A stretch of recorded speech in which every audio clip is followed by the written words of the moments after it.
मेरी संजना अंतिम भाग।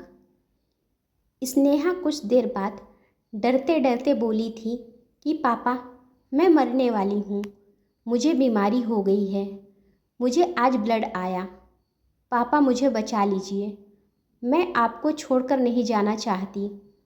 स्नेहा की बातों ने उस दिन विजय को उलझन में डाल दिया था कि वो अपनी सभी जिम्मेदारियों को निभाता आया था, मगर अब इस जिम्मेदारी को कैसे निभाए।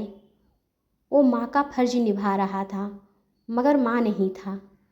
उसने बड़ी आशा से यह सोचकर संजना की तस्वीर को देखा कि वही उसे रास्ता दिखाए, और तब उसे लगा कि जैसे संजना कह रही हो कि डरो मत जाना, तुम में मैं हमेशा रही हूँ। कुछ देर के लिए पुरुष या पिता होने का ख्याल भुला दो। ये सोचो कि तुम नहीं, मैं उसे समझा रही हूँ। आज अगर तुमने उसे नहीं समझाया तो शायद वो हमेशा इसे लेकर घबराती रहेगी। विजय में एक अजीब सी हिम्मत आ गई। उस दिन उसने अपने अंदर मातृत्व को महसूस किया और स्नेहा को समझाते हुए कहा, नहीं बच्चा, तुम्हें कुछ नहीं हुआ। जानती हो, जब भगवान ने दुनिया बनाई ना, तो लड़कियों को एक पावर दी जिससे वो हमेशा सुंदर रहें। इसीलिए हर लड़की के साथ ऐसा होता है, और इस ब्लड के साथ साथ उनके अंदर के वो सारे कीटाणु निकल जाते हैं जो उन्हें सुंदर होने से रोकते हैं। अब आप बड़ी हो गई हो और मेरा बच्चा तो सबसे सुंदर बनेगा ना, इसीलिए उसे इससे घबराने की कोई ज़रूरत नहीं। बस कुछ बातें हैं जिनका ध्यान देना होता है और कोई प्रॉब्लम नहीं है। ये सभी लेडीज को होता है। हाँ, एक बात याद रखना, जब उन कीटाणुओं को बाहर निकाला जाता है तो वो आपस में लड़ते हैं और उनकी लड़ाई से बॉडी में दर्द होता है। उससे घबराना नहीं। आपको कुछ ला कर दूँगा, उसे कैसे यूज करना है इसके लिए आपको मैं एक वीडियो दिखा दूँगा, और आप उसे तब यूज़ करना जब जब ये प्रॉब्लम हो। इतना सब बोलने के बाद विजय ने संजना की तस्वीर की तरफ देखते हुए लंबी सांस ली थी। उस दिन उसे ये एहसास हो रहा था कि एक पिता का माँ बनना आसान नहीं। कल स्नेहा की शादी है। उसे अब आकाश के साथ अपनी नई जिंदगी शुरू करनी है। शाम से ही स्नेहा विजय के पीछे पीछे घूम रही है। विजय शादी की तैयारियों में व्यस्त होने के बावजूद भी स्नेहा की मायूसी को महसूस कर पा रहा है, मगर उसे पता है कि यह मायूसी बस कुछ वक्त के लिए है, क्योंकि फिर आकाश उसे इतनी खुशियाँ देगा कि वह कभी मायूस नहीं होगी।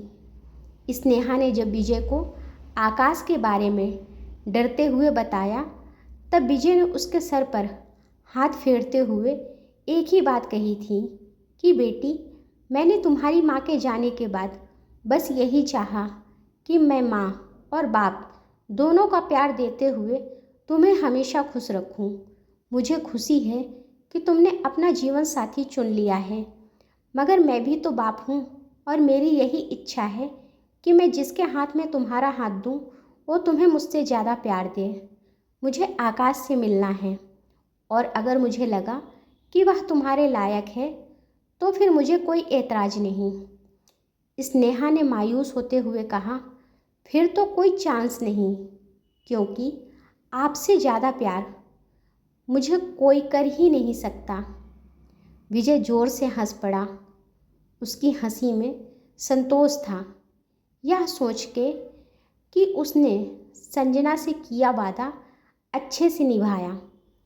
विजय हंसते हुए बोला, मिलवाओ तो सही उससे, मुझसे थोड़ा कम भी प्यार करेगा तो भी चलेगा। स्नेहा ने विजय अपने पिताजी को बड़ी जोर से गले लगा लिया था। आकाश से मिलने पर उसकी एक ही बात ने विजय का मन जीत लिया था। जब विजय ने पूछा कि अगर मैं रिश्ते के लिए ना कर दूं तो क्या करोगे, तब आकाश मुस्कुराते हुए बोला था, संतोष कर लूँगा। मैं जानता हूँ स्नेहा को आपने कैसे पाला है और वो आपके लिए क्या मायने रखती है। और मैं ये भी जानता हूँ कि स्नेहा आपसे ज़्यादा प्यार किसी से प्यार नहीं करती। उसने पहले ही वार्न करके कह दिया है कि अगर पापा ने मना कर दिया तो उसके बाद मुझसे मिलने की कोशिश भी मत करना। और मैंने उसे यही वादा किया है। मेरे लिए वो जितनी मायने रखती है उतना ही आप और आपकी खुशी भी। आकाश की बातों ने विजय का मन जीत लिया था। उसने उसी वक्त उसे गले लगाकर कहा, शुक्रिया मुझे मेरी जिम्मेदारियों से मुक्त करने के लिए। उसे इतना प्यार देना कि वह मुझे भूल जाए। आकाश ने जवाब दिया था कि आप बन जाना बहुत मुश्किल है, मगर कोशिश करता रहूँगा। शाम से ही खुद को रोके रोके रात होते होते स्नेहा आखिर अपने पापा के कंधे पर टूटकर बिखर ही गई। अपनी अब तक की ज़िंदगी में स्नेहा जितना नहीं रोई होगी उतना वो आज अपने पापा के कंधे पर सर रखे रखे रोई। विजय बस उसका सर सहलाता रहा और उसे वह सब समझाता रहा जो उसे उचित लगा। रोते रोते स्नेहा अपने पापा की गोद में सर रखकर सो गई। विजय आज से पहले जब भी संजना की तस्वीर देखता था तो उसके चेहरे पर यह चिंता होती थी कि वो जिस तरह अपने कर्तव्यों का निर्वाह कर रहा है वह सही है या नहीं, मगर आज उसके चेहरे पर संतोष था। स्नेहा की शादी हो गई। उस दिन वो बहुत रोई और उसके जाने के बाद विजय उससे भी ज़्यादा रोया। आज उसने संजना के बाद अपनी सबसे अनमोल संपत्ति को आकाश के हाथों में सौंप दिया था। स्नेहा की शादी को 4 महीने बीत गए थे।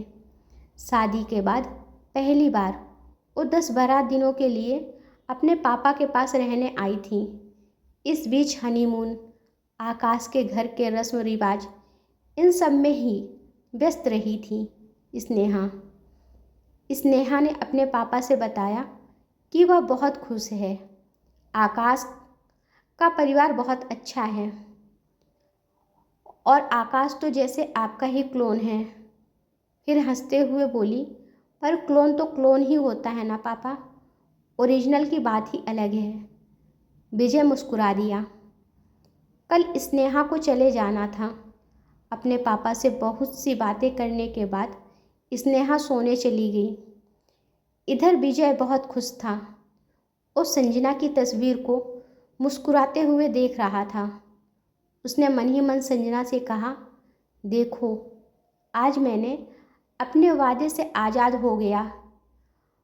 मैंने हमारी बेटी के चेहरे की खुशी में महसूस किया कि मैंने अपना फ़र्ज़ अच्छे से निभाया है। तुम्हारे बिना एक पल काटना संभव नहीं था, मगर तुम्हारे वादे की वजह से बहुत लंबा सफ़र काटना पड़ा है तुम्हारे बिना। सोचते सोचते विजय की आंखों का वह बांध टूट गया जो उसने 25 सालों से बांध रखा था। विजय ने महसूस किया कि संजना तस्वीर से निकलकर मुस्कुराती हुई उसके सामने खड़ी है और उसके आंसू पोंछ रही है।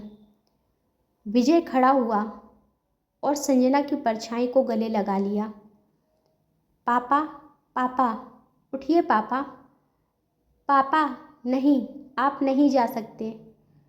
मैं इतनी बड़ी नहीं हुई कि आपके बिना रह सकूं। पापा, कल रात ही तो हमने कितनी बातें की थी, कितना कुछ प्लान किया था। स्नेहा विजय के मृत शरीर से लिपटी हुई फूट फूट कर रो रही थी। आकाश उसे चुप कराने की कोशिश कर रहा था। रात का सूना घर सुबह अफसोस जताने वालों की भीड़ से भर गया था। सुबह जब स्नेहा के बार बार दरवाज़ा खटखटाने पर भी विजय ने दरवाज़ा नहीं खोला तो स्नेहा ने घबराकर आकाश को फ़ोन किया और आकाश के आने पर जब दरवाज़ा तोड़ा गया तो वहाँ विजय का मृत शरीर मिला। मृत्यु होने के बाद भी विजय का चेहरा संतोष से भरा हुआ था। संस्कार के वक्त जब विजय की देह पंचतत्व में विलीन हो रही थी, तब एक कोने में वो संजना के साथ खड़ा था। दोनों मुस्कुरा रहे थे। वर्षों बाद फिर से मिलने की खुशी दोनों के चेहरे पर झलक रही थी। उधर सूर्य अस्त हो रहा था और इधर इन दोनों की आत्माओं के मिलन की सुबह ने बड़ी शिद्दत से अंगड़ाई ली थी। प्रेम सच्चा होना चाहिए, मिलन हो ही जाता है, फिर चाहे इस जहान में हो या फिर उस जहान में। अगर आपको कहानी अच्छी लगी हो तो लाइक करें और मेरे चैनल को सब्सक्राइब करें। धन्यवाद।